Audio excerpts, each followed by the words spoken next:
আল্লাহ তাআলা বান্দার হাতে কিয়ামতের দিন আমলনামা তুলে দিবেন, তার পুরা জিন্দেগি। তো সেখানে আল্লাহ তাআলা বলবেন, ইকরা কিতাবাক, তোমার আমলনামা তুমিই পড়ো।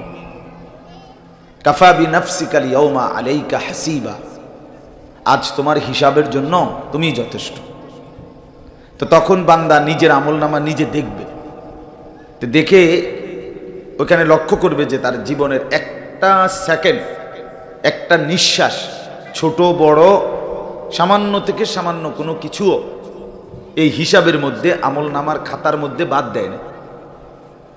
তো সে অবাক হয়ে যাবে, অবাক হয়ে আল্লাহকে বলবে, মা লি হাযাল কিতাব, আল্লাহ এটা কেমন আশ্চর্য কিতাব লেখাইলেন, কেমনে লেখাইলেন, এত নিখুঁত বর্ণনা, কারে দিয়ে লেখাইলেন, তো কি হইছে?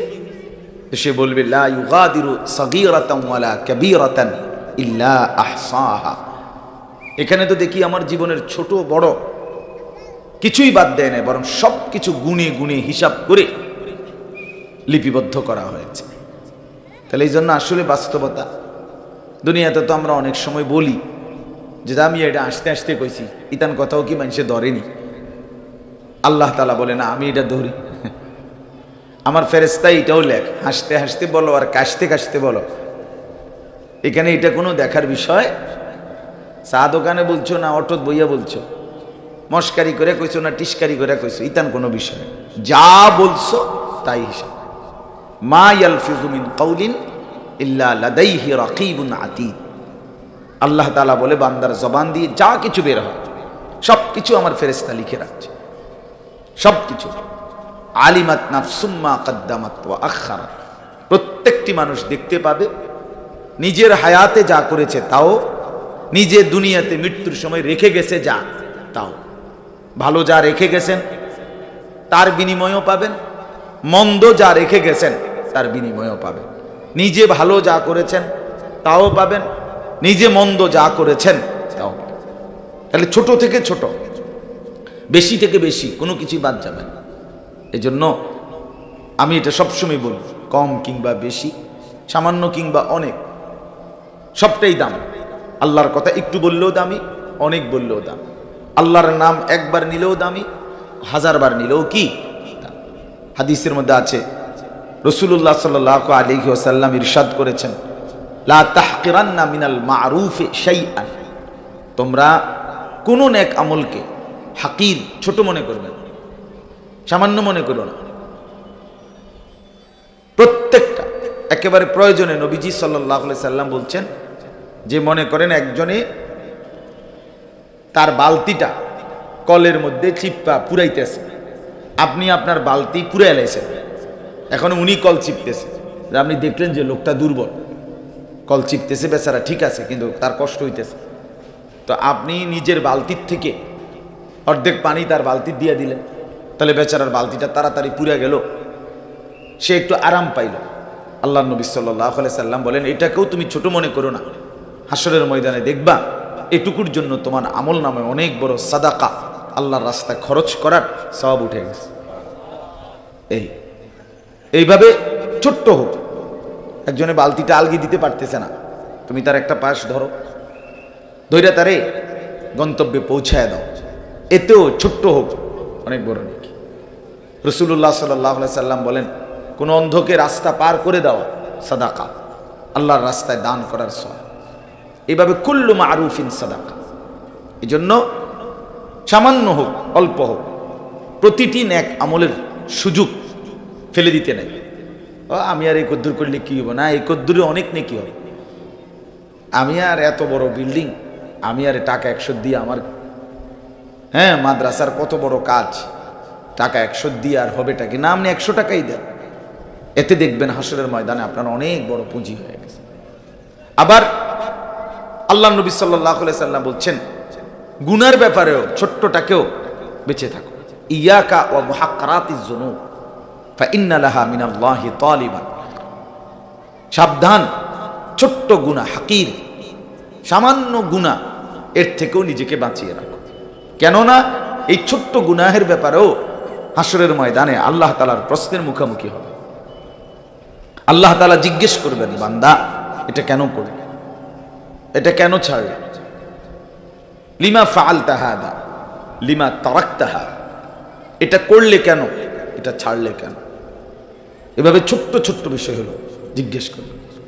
হাদিসের মধ্যে আছে আল্লাহ তাআলা হাশরের ময়দানে প্রত্যেক বান্দাকে জিজ্ঞেস করবেন, আলাম নুসিহ জিসমাকা, বান্দা এত এত দিন আমি কি তোমার শরীরটা সুস্থ রাখি নাই? তো সেটার কি শুকর আদায় করছো বলো। আর নুরবিকা মিনাল মা, আল্লাহ তাআলা জিজ্ঞেস করবেন, আমি কি তোমাকে বারবার তৃষ্ণার্ত অবস্থায় পানি পান করাই নাই? সেটার কি শুকর আদায় করছো বলো। এইভাবে জিজ্ঞেস করো। হাদিসের মধ্যে আছে আল্লাহ নবী সাল্লাল্লাহু আলাইহি ওয়াসাল্লাম বলেন, হযরত ওমর রাদিয়াল্লাহু তাআলা আনহু একদিন 3 দিন ক্ষুধার্ত ছিলেন। তো 3 দিন ক্ষুধার্তর পরে আবু বকর রাদিয়াল্লাহু তাআলা আনহু, ওমর এবং নবীজি সাল্লাল্লাহু আলাইহি ওয়াসাল্লাম নিজে এক সাহাবীর বাগানে গিয়ে কয়টা খেজুর আর পানি পান করছেন। তো 2টা বা একটা খেজুর খাইছেন আর একটু পানি পান করছেন। তো আল্লাহ নবী সাল্লাল্লাহু আলাইহি ওয়াসাল্লাম বললেন, ওমর, আল্লাহর কসম, এই খেজুর আর পানি সম্পর্কেও হাশরের ময়দানে লাতুসআলু আন হাদান নাঈম, আল্লাহ তাআলার এই নিয়ামতের ব্যাপারেও তোমাকে জিজ্ঞেস করা হবে, তোমাকে জবাব দিতে হবে। এই 2টা খেজুর আর পানি পান করে আল্লাহ তাআলার কি শুকর আদায় করেছো, আল্লাহ তাআলার বন্দেগীর কি হক আদায় করেছো। হযরত ওমর রাদিয়াল্লাহু তাআলা আনহু বললেন, ইয়া রাসূলুল্লাহ, গত 3 দিন যাবত আমি অভুক্ত, কিছুই খাই নাই, তারপরে এই সামান্য 2টা খেজুর আর পানি খাইলাম, এইটারও হিসাব দিতে হবে। আল্লাহ নবী সাল্লাল্লাহু আলাইহি ওয়াসাল্লাম বললেন, ওমর, গত 3 দিন কি গায়ে বাতাস লাগে নাই? তুমি কি কোনো নিঃশ্বাস নাও নাই? তুমি কি পানি পান করো নাই? সেগুলো কি আল্লাহ তাআলার নিয়ামত না? তার মানে তুমি কি গত 3 দিন তাইলে আল্লাহ তাআলার কোনো নিয়ামতই পাও নাই? শুধু ভাতই নিয়ামত? বুঝেন নাই কথা? শুধু ভাত তরকারি নিয়ামত? তাইলে আমরা আল্লাহ তাআলার নিয়ামতের মধ্যে 24 ঘন্টাই ডুবে আছি। আল্লাহ তাআলার ফজল ও কারমের মধ্যেই আছে, আল্লাহ তাআলার দয়ার মধ্যেই আছে। মালিকের রহম ছাড়া, দয়া ছাড়া আমাদের 1 সেকেন্ডেরই কোনো হদিস নেই।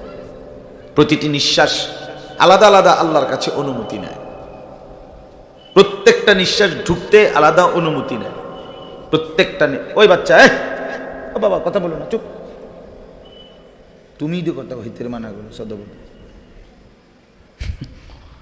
তো প্রতিটা নিঃশ্বাস আলাদাভাবে কি নেয়? অনুমতি নেয় যে আল্লাহ ঢুকবো কিনা।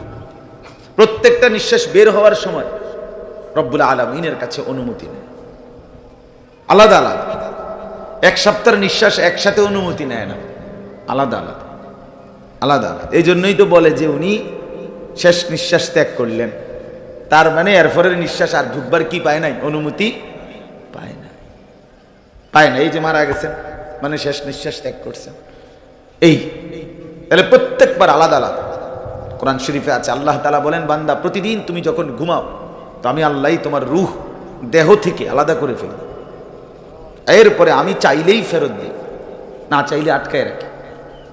আল্লাহু ইয়াতাওয়াফাল আনফুসা হিনা মাউতিহা ওয়াল্লাতী লাম তামুত ফি মানামিহা ফায়ুমসিকুল্লাতী কাদা আলাইহাল আজাল ওয়া ইউরসিলুল উখরা ইলা আজালিন মুসাম্মা। আল্লাহ তাআলা বলেন, ঘুমের সময়ও আমি রূহকে শরীর থেকে আলাদা করে ফেলি, এরপরে মন চাইলে ফেরত দেই, মন না চাইলে ফেরত দেই, আল্লাহর ইচ্ছাই। এই জন্য বাপ আমরা 24 ঘন্টা আল্লাহ তাআলার রহম ও করমের মধ্যে আছি, আল্লাহ তাআলার ফজলের মধ্যে আছি, দয়ার মধ্যেই আছি। এই জন্য নেক আমলের ছোট্ট সুযোগ হাতছাড়া করবেন না। এই কথাটা বলার জন্যই এতগুলো কথা বলি। এই মনে করেন একটা মসজিদে মাহফিলে উলামায়ে কেরামের সান্নিধ্যে কোন আল্লাহওয়ালার সোহবতে এক বিগত 4 আঙ্গুলও যদি আগাইতে পারেন তো আগাইবেন। এই 4 আঙ্গুল মানে জান্নাতের দিকে আগাইছে। একটু কোথায় আগাইলেন? জান্নাতের দিকে আগাইলেন, জান্নাতের দিকে আগাইলেন।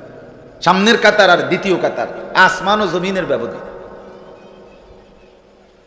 মসজিদের প্রথম কাতার আর দ্বিতীয় কাতার টাইলস দুটোটা বরাবর, এসিও বরাবর, ফ্যানও বরাবর, কিন্তু নেকিতে বরাবর না।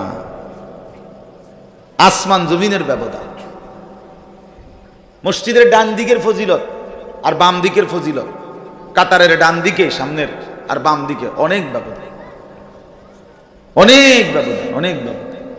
রাসূলুল্লাহ সাল্লাল্লাহু আলাইহি ওয়াসাল্লাম বলেন, লাউ তা'লামুনা মা ফিস সাফফিল আউয়াল ওয়ান নিদা, যদি প্রথম কাতারে কি পরিমাণ নেকি তোমরা বুঝতা, আর আজান দেওয়ার মধ্যে কি নেকি বুঝতা, তাহলে প্রথম কাতারে বসার জন্য আমার উম্মত যদি বুঝতো, তাহলে লটারি দিয়া বসার জন্য প্রতিযোগিতা করত। যে জায়গা হইল 20 জনের, বই তো চাইছে এক লগে 50 জন, এইভাবে সবাই ঢুকছে, কারণ সবাই বমু। এখন কে বসবে কয়টা লটারি দিতে হতো, এরকম আগ্রহ হওয়ার কথা ছিল। তাহলে অনেক ব্যবধান।